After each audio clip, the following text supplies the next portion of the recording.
helping believers in Jesus Christ shine as bright lights in a dark world. Helping everyday Christians succeed in evangelism, ministry, and the Christian life. This is the Morning Star Bright Lights podcast. All right. Are we ready?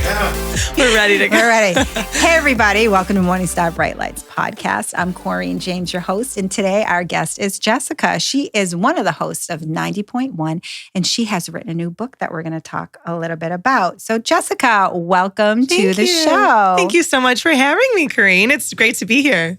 So we're just going to start off like we always do, and I want you to tell us a little bit about yourself. Were you brought up in a Christian home, and what did that look like? Just give me a little bit of background. Okay, sure.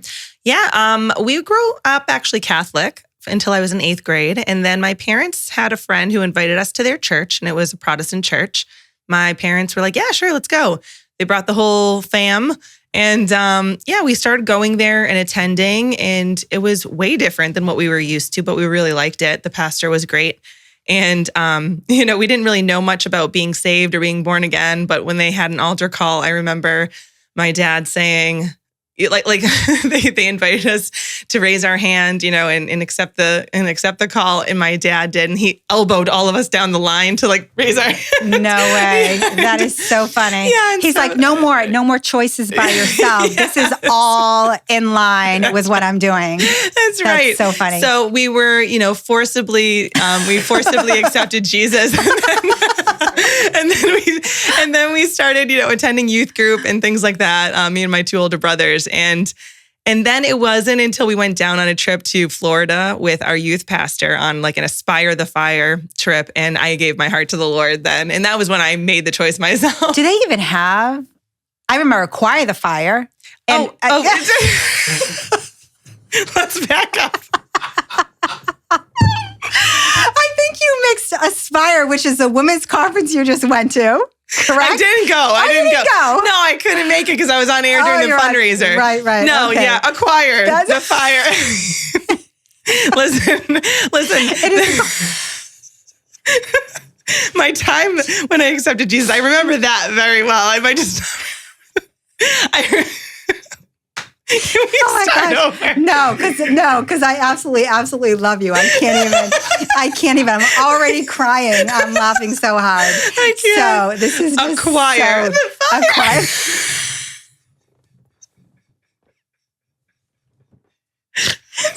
Poor Marrio over there. He's like, what is happening? He's like, what is Mario? No. Man, for the first 4 minutes, I screwed it up. I'm laughing because you would never know that your son just choked on a blue crayon 5 minutes ago, right? Yes, that was very traumatic on the way over here. It's just a release of laughter. I'm just going to go with it. Yes, that's what it is. Oh my gosh. It feels good to laugh. Acquire the Fire, you get saved. Fabulous. Yes. But you know what? I'm really laughing about the fact that your father nudged all of you. Yes. Because I'm thinking he just grabbed a hold of that call right away and is like, me and my family. We will serve the Lord. Yeah. That's for me and my house. Yeah. And he just gave us the firm elbow and we were like, what are we doing? I love that. But then we came to accept Jesus in our heart on our own, willingly, not under duress. And how old were you? I would probably say it was within a year of being at that church. So still within the 8th grade, 9th grade time frame. Nice. And how about your mom? Oh, yeah, she was there too. Oh, okay. She got the elbow as well. Yeah, she got the elbow on the other side. Yeah. Good. Yeah. He's leading the family already. Yeah. Should be praising God for that. Yes. Yeah, it was great. So what did that look like after? Do you feel like your life changed right away going back to middle school and high school? Did you have some dips? What did that look like? Oh, yeah. Well, you know what? I was thankful because we were really strong into the youth group. As a family, we were very involved with it. We were always hanging out with other Christian kids. And so you didn't feel so awkward, when you're going back to school, with regular kids. And we tried to do a couple prayer groups and things like that. I know, regular kids, those other regular kids. Not just you regular kids, but all the regular kids. All the regular kids. So sometimes it was challenging, but we had a really firm foundation at the church. We were very involved, and I think that's really important. It didn't come with its challenges. I've definitely gone off the beaten path from 8th grade until where I am now. But I've always I've always known that Jesus is, Lord over my life. But I think there's a real big difference between following Jesus and really like dying to yourself and following him. And that changed for me when we were pregnant with my daughter. I feel like that I got it all my life. I was always, faithful. I would always give God credit where credit was due, when I was around people. But as far as really dying to self, I think it was also obvious to me when we found out we were pregnant, because then you're like, oh man, we are responsible for the salvation of our children. like that's on our shoulders now. You know what I mean? It's not my salvation that I'm worried about. It's, how are we going to raise these kids to know the Lord so that they can have, eternal life in heaven. That's so important. Well, it's not only your kid, but me and Marrio were just talking about this before you came, but then we're talking about the generations. You're talking about your grandkids and your great-grandkids. That's right. And all of that stuff. It's a huge burden. It is. Yeah. To take on, and you're doing a great job. Oh, thank you. Thank you. So, what did you said you became a teacher. So is that something that God called you to do, or is that something that you just feel like you? You know what? That is such a great question. I think in high school, I did an internship my, junior and senior year. And it was, in early childhood. It was at the elementary school across from our high school. And I always knew, being a teacher, like having that lifestyle, it was great. You know what I mean? Summers off, it was great to teach. I like to teach kids. And my dad, he always has wanted to be a teacher himself. And he's, for all intents and purposes, like he is a teacher. You know what I mean? Like he does it in his day-to-day, living stuff. But he was kind of the one that was like, oh, it would be a great job. Like you'd do great at it, that kind of thing. And so went to college, got the degree, went into teaching. And I started at Abby Kelly. Oh, yes. Yeah, it's a great school. And I think that's when my education really started, because you don't know what you don't know when you're going through college. And, it was within my first year. I mean, you're shell-shocked when you become a teacher for the first year. You're like, what did I do? I made such a mistake. I can't believe this is what I spent all my college money on. And why do you think that is? Is it the overwhelming sense of all these kids that you're dealing with? Yeah, there's so many things coming at you at once, It's behavior management. It's, managing your time, being your own secretary. I mean, if you know a teacher, they'll tell you have your job that's happening during the school hours, and then you've got your second job afterwards, which is making phone calls, doing your paperwork, grading your, you know what I mean? Yeah, it's a lot. Yeah, it's just, you have to wear so many hats. And, eventually, the first year is always a shocker, but then eventually you fall into, your rhythm. And so I was there for 7 years at Abby Kelly. Then I went into Worcester and went there for a couple of years during the COVID years. And, then when we were having our child, when we were having Kelsey, we decided, I want to move out of the classroom. I won't be able to enjoy my family life and spend time with her if I'm still a classroom teacher. That's going to be really hard to do. So I used my reading license, my reading degree, to be a reading specialist? Yeah, I am a reading specialist, K to 12. And so I ended up doing small group reading instruction in middle school. Okay. Yep. Is that during the school day? During the school day. You just went in for an hour or something? Oh, no, it was for the whole school day, but it was nice because I didn't have to take anything home with me. It was just I prep and I do my work and I teach my groups. It wasn't a full classroom that I was responsible for. It was just, small groups. Group. Yep. And then, eventually, I moved up and I became an instructional coach, which was coaching teachers. And that's when, the last 2 years, and that's when my career came to a nice close, I think.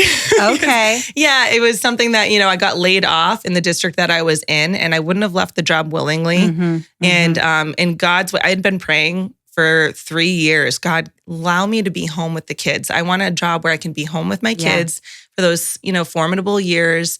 And let me please, I was just praying so diligently, please. And I would just pray on my knees. I would be crying, dropping my daughter off at drop-offs in the morning, just feeling like I was missing out on her, her growing. And, and that was frustrating for me. It was sad at times, but then eventually, I got laid off from my job. I got all this time when I was on maternity leave to spend with my son and my daughter. And then God brought a job for me. And now I'm working remotely, and he's given me exactly what I was praying for. So he's so faithful. Yes, he's so he is. faithful. I wouldn't have been able that. to pick it myself. I wouldn't have been able to plan that out if I tried. So what are you doing right now? So right now, I am the director of marketing for the Christian radio station, the Q90.1 here in Worcester. And I also DJ. Everybody, that's a shout out. Yes, for the Q90.1. Yeah, so I'm doing that job from home. It's remote, which is really helpful.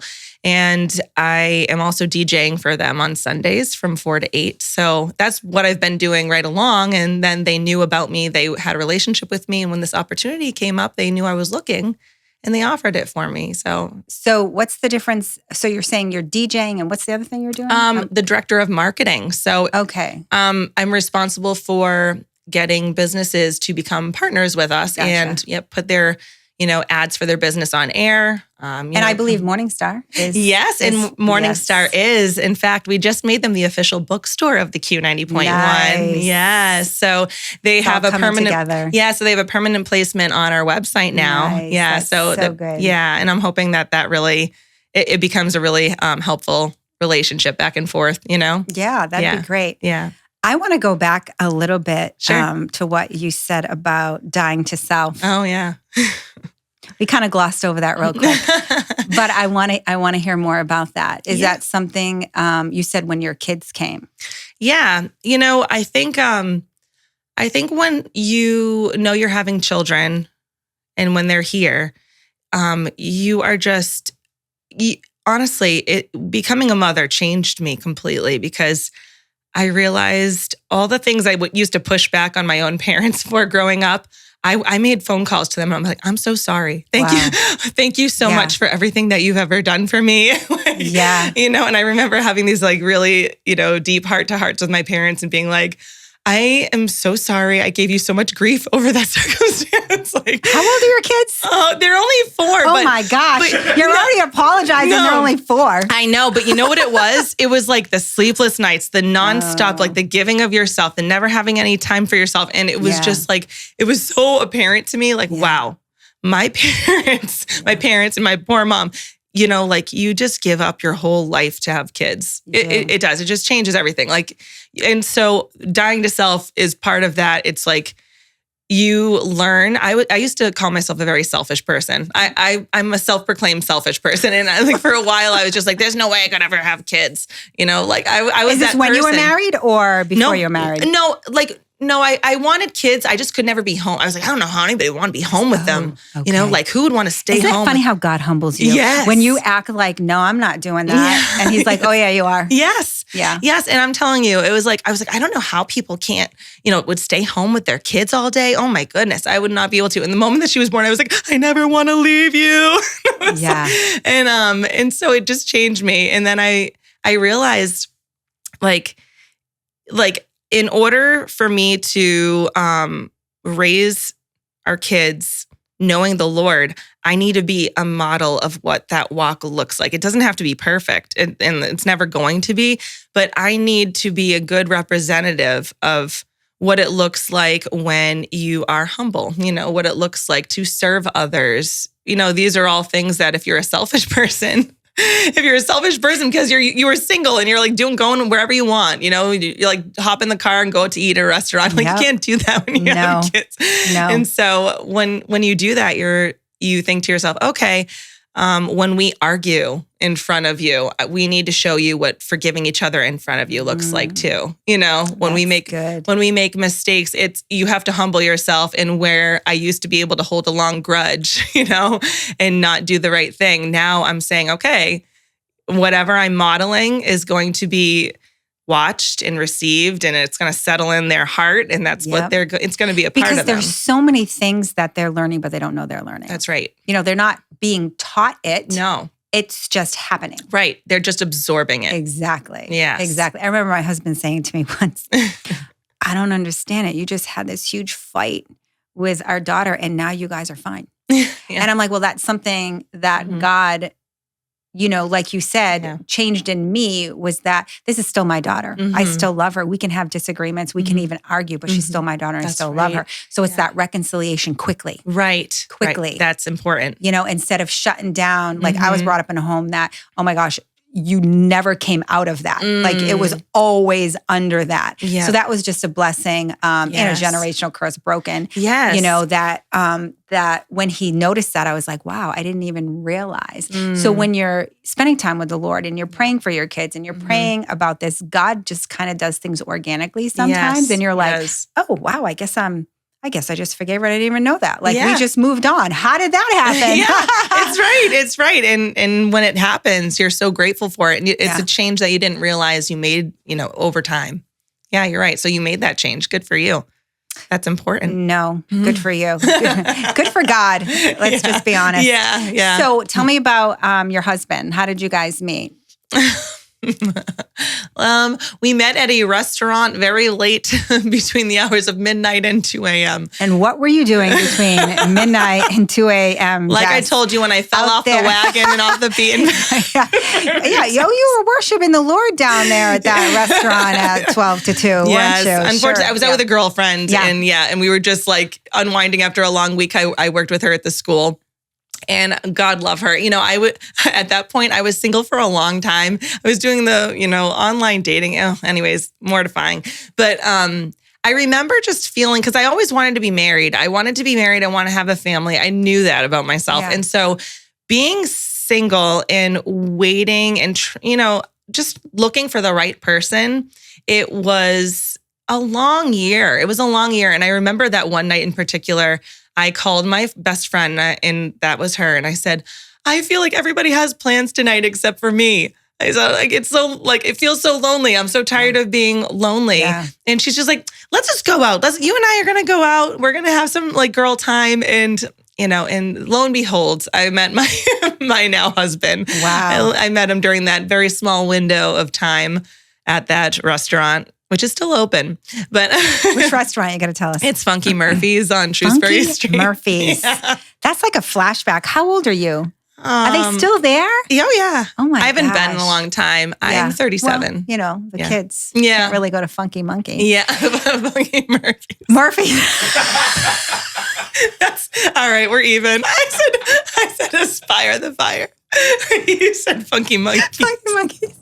Actually, that sounds like something you could bring your kids to, right? Yeah. Not Funky Murphy's, but Funky Monkeys. That sounds fun. Yeah. That sounds fun. Oh my gosh. I can't today. I just can't. Oh, look at the sillies. I know. My gosh. This is great. Oh my gosh. Yeah. So anyway, we met there. We talked we talked via text and whatever, got to know each other. Now, did he know the Lord or did he not? No. Oh, tell me about that. Seriously, tell me about that. No, so hang on a second. Yes. So you're a Christian, you gave yourself to the Lord. Yes. With your online dating, were you looking for somebody who knew the Lord, or was that not important to you?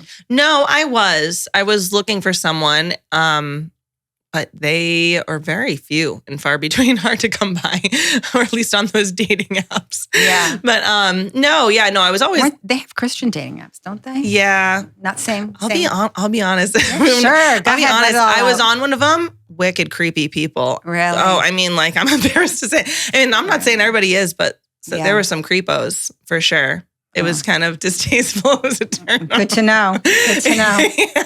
But So of course, I was looking for someone who was Christian, and honestly, I think I always had the mentality of I can save them.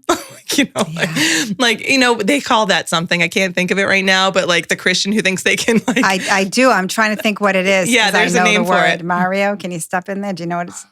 Can't think. It's huh? I know what it's. Yes. I know what it is. You're gonna recruit them, Yeah. Well, my husband wasn't saved when I met him. Okay. So, and were you a Christian at that point? Okay. I was, and everybody in the church was nervous for me. With good reason. Because we're supposed to be evenly yoked. Yep. Exactly. Yep. I also know in my heart that I wouldn't marry him if he wasn't saved. But I didn't tell that. I didn't say that to him. Okay. It was just something that, like, in my quiet time, I was like, you know what? He's a nice guy. He went to church with me all the time. Okay. I was going to a Christian codependency group at that time. He'd come with me every Thursday. No kidding. Yeah, he'd come pick me up, drive right by the church, come get me, and then go back. Went to every Bible study with me, went to church with me right from the beginning. That's awesome. But to be honest with you, that still didn't solidify it for me. Because I'm like, great, that's great, you're coming with me. Yeah. And I never ever asked him to be saved, or I never told him he had to be saved. Okay. I just kind of waited and prayed. And then when he asked me to marry him, I was like, I really can't do that unless you're saved. Like, I can't commit myself. Wow, good for you. And he goes, what are you talking about? I am. I said, what are you talking about? And that's when he told me that he had given his life to the Lord on one of those Sundays. And it was so funny because I remember that time the Lord had told me he's committed his life to Christ. But then when we left, he never said anything about it. And I thought that was weird. So when he brought it up, months later, God dropped that in my heart. I'm like, oh, that was the day. Because I knew God had told me something and I was confused why he was. But anyway. You know what? I'm glad that it happened in that way, because otherwise it would have kind of felt a little forced. You know what I mean? So that's amazing that he accepted him on his own. And and his reason was it was between me and God. But Okay. So let me hear. Because we do. Like, I dated somebody who wasn't saved. Yeah. And so did you. Yes. So, and what was I going to say about that? Something you said reminded me of something I wanted to say. Oh, yeah, about him going to church with you right away. Yeah. You know what? So there was something different about my husband when he wasn't my husband, when we were just starting to date. And I remember on our very first date, we got together and I said, I was like, I'm going to church in the morning with my friend. Like, those are my plans. I was like, you're welcome to come if you want. He's like, okay. And he came. Like, nobody ever did that. Yeah. So no other guy had ever done that or just been like, yeah, okay, cool. And he came. And I that was impressive. I was like, okay. Yeah. And you know what? It was Lifesong. Really? Yeah, it was at Lifesong. Isn't that funny? Yeah. So, So anyway, he came and he continued, to come. And, and honestly, I wasn't living, the way I should have for the Lord at that time. I wasn't. So when we were dating, it was not a good standing relationship with the Lord. And we ended up just continuing our relationship. We, were dating for 5 years. Yeah. Wow. You dated for 5 years? Yeah, 5 years. And then we got engaged and married within 2. And so then 7 years? Yeah. Wow. Yeah. That's a long time. I know. Is there a reason? I'm just poking. No, not really. I mean, I feel like I was ready to be married, yesterday, I just think it's just the timing of things. Yeah. I don't know. I couldn't really put my finger on a reason why, but it was just how it naturally happened. Yeah. How it came to be. And, And so we got married and he came to the Lord in more recent days. I mean, he came to the Lord, I would say 3 years ago. Okay. So hold on. Yeah. So he immediately started coming to church with you. Mm-hmm. You guys went to church. Did you do Bible studies? Did you talk about God, or was it just a Sunday thing? Because you've been married for how long? We've been married. It'll be 7 years. Okay. And he just got saved 3 years ago. Mm-hmm. So tell me that. All right. So we're digging with the shovel. I know we are. I'm welcome to Morning Star Bright Lights podcast.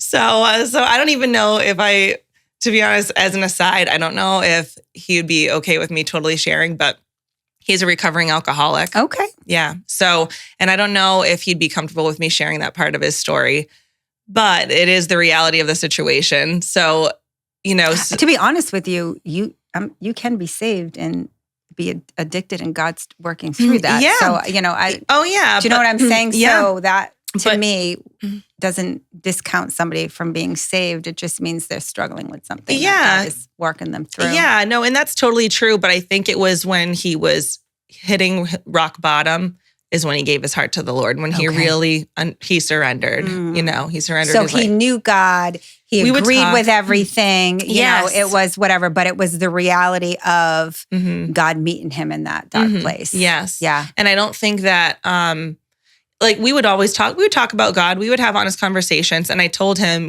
like, when we have kids, like, I don't want to be the mom dragging her kids to church by herself without the dad, like that's not the situation I want to be in. Right. Yeah. I don't want to be in that situation. And how did he feel about that? Like, did he agreed. Yeah. He understood. Yeah. And like, so he's always been very supportive. Always like we'd have really good conversations. I would be honest with him. I would do a lot of, like when cryptocurrency first made its way, like it was like first whispered out in the market like years ago. I told him, he's like, isn't that pretty cool? I go, oh my gosh, that's scary. It reminds me like the end times are like, we're closer than we think. He's like, what are you talking about? Yeah. I had this whole conversation with him. Yeah. But you know what? It was a seed that I planted way back before he really accepted the Lord. So then when he started really uncovering, truths about the Bible and how it's mirroring what's happening today. Yeah. He remembered what I said back then and it like reinforced it. It was like I gave him like a prophecy for himself to understand. And that really like was one of those aha moments that stuck with him. He's like, oh, wow. And so that's when he started realizing like, how did you know that before? How did you know those kinds of things? And it just, I think, solidified his faith and his understanding when he started to really understand the Bible and, how like God has it all laid out. Wow, that's a powerful story. I love that. Yeah. So we were having a conversation. I said, like I said a little earlier, and what did your family think about you marrying him if he wasn't saved? They really liked him. They knew he was a kind-hearted, good-hearted person. He was helpful. He would always, do whatever he could. If you need something, he'll be there. He's that kind of person. Yeah. He's funny. He's a charming guy. So, were they thrilled that he wasn't a Christian? No, but they also weren't happy that we were like living in sin. So they were more happy that we were going to get married and make it right. Okay. So, yeah. And they would just probably go in their prayer closet and see how all that plays out. Mm-hmm. Yes. Yeah. As parents do. Yeah. Yeah. It was funny because I was hearing a podcast he was a pastor, and then he just became a podcast host. I don't know. Okay. I can't remember his name. But, dying to self is still in my mind. And he was saying how married men would keep coming to him saying how they felt like they were dying. Like, that marriage was so hard and you know what I mean? Blah, blah, blah. And I feel like I'm always dying or whatever. And I just thought it was so profound when he said, what do you think was going to happen when you walked down to the altar?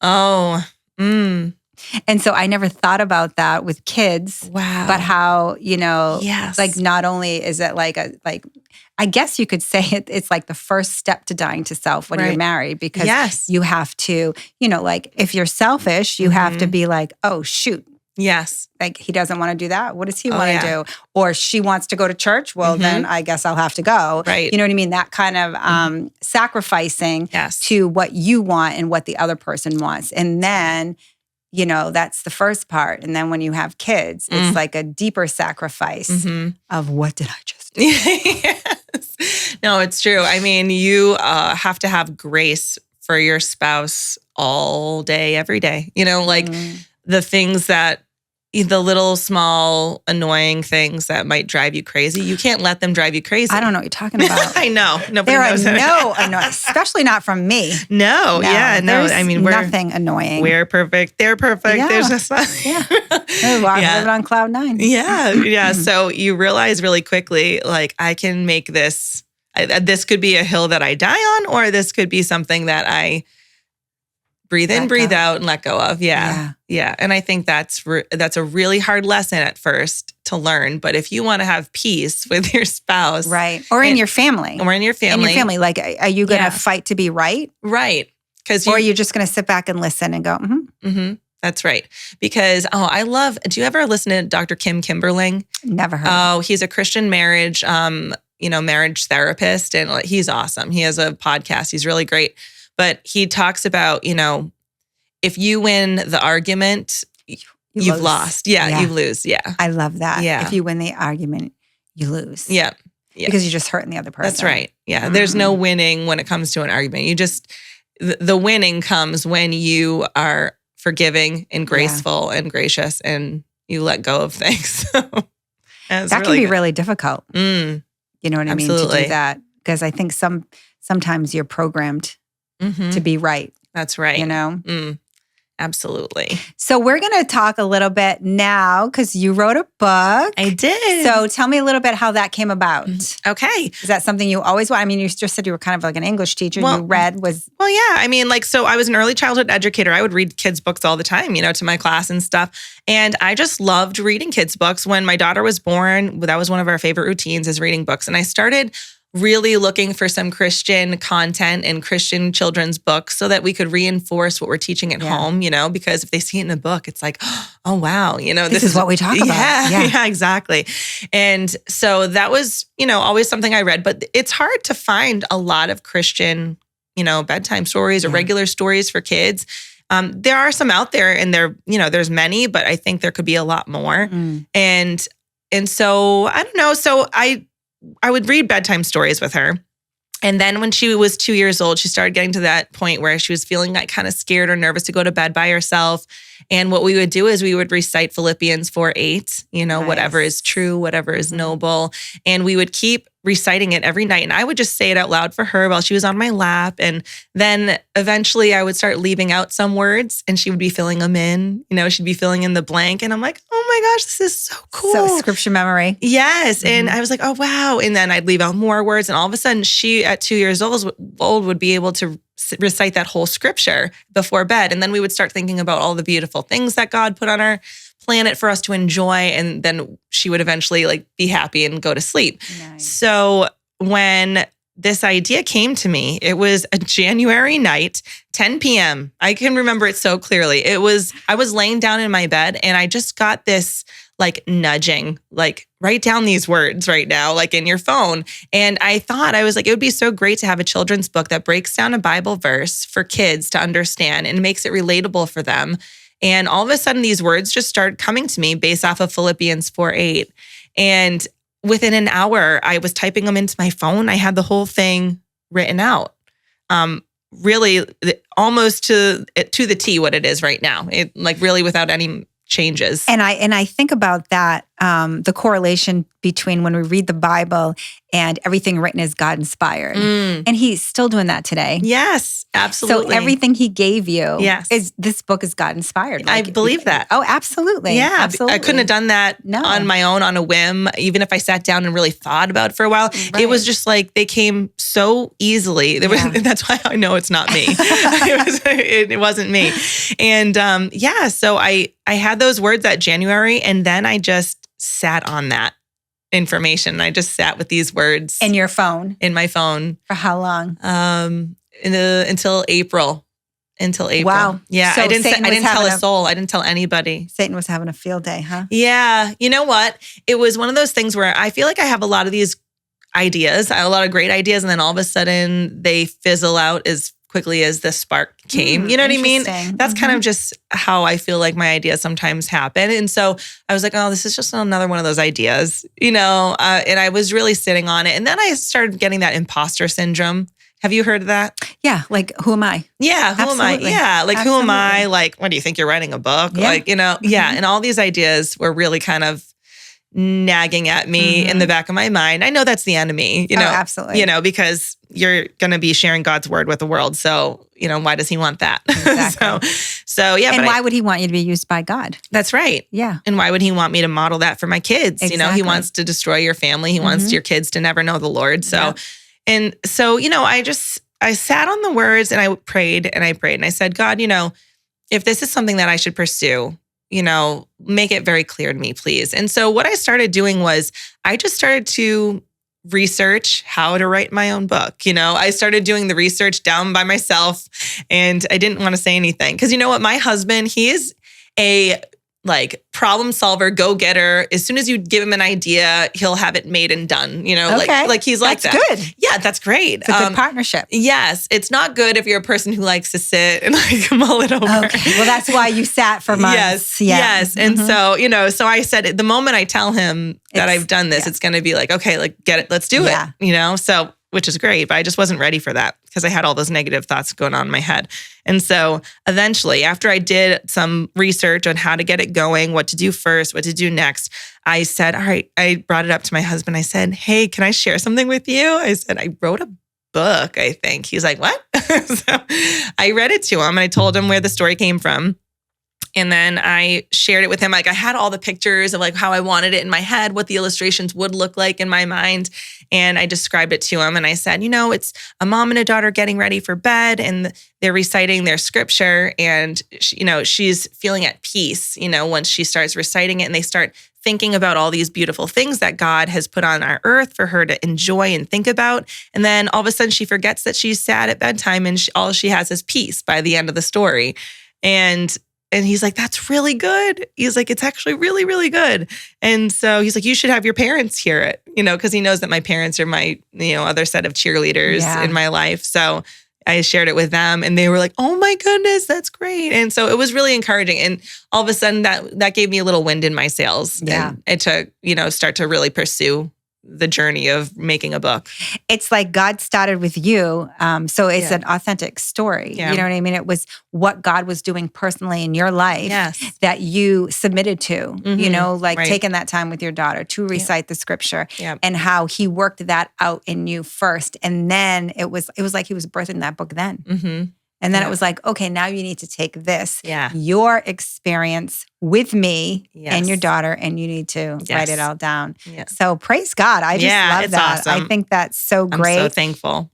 I actually have a friend who's on her third grandbaby who'll be coming soon. So I'm making her an Easter basket. Oh, and that's so awesome. This book is going to be in there. Thank you. Oh, so that's I'm so super sweet. excited to give that to her. And I would encourage anybody out there, find her book. Where can we get it? You can get it at Amazon or anywhere books are sold, or you can get it directly through my publisher, which is Book Baby Bookshop. And you can just type in Whatever Is Lovely, or you can type in my author name, Jessica Burokas, and you can find it there. And I try keeping up with some coupons and having a coupon available for that website. So right now it's Spring 5 in the promo code. Yeah. Awesome. Yeah. So everybody, check out her book, support our local Christian author. Yay. Thank you so much for coming on and Thanks sharing for having your me. story. Oh, yeah. I'm just really blessed that you're here. So thank you. And I'm blessed that we had a chance to connect. And God's really awesome in that way of just making connections happen in this Christian world, because we really need each other. And I think it's really awesome when Christians get together and we join forces. Yeah, encourage each other, move forward in faith. We need to lock arms. That's right. For the Lord. And, you know, this whole podcast is being a bright light in the community. And this is exactly what that is. You know, you're taking, you know, what God has done in your life and you're giving it out to others, you know, be that bright light. So thank you so much for coming. Thank you for having sharing me, that. Thank you. And I had a great time. Awesome. Talk soon. I want to thank our listeners for joining the conversation today. Praying the Lord spoke to each and every one of you and believing we can move forward together and shine as bright lights in our communities. For more information about today's guest, please be sure to go to the episode show notes. If you found this podcast engaging and encouraging, please consider subscribing to the podcast and sharing these episodes with your friends and family. It's the best way to help the Morning Star Bright Lights community grow together as we share our experiences and insights for reaching New England and the world with the gospel message of Jesus Christ.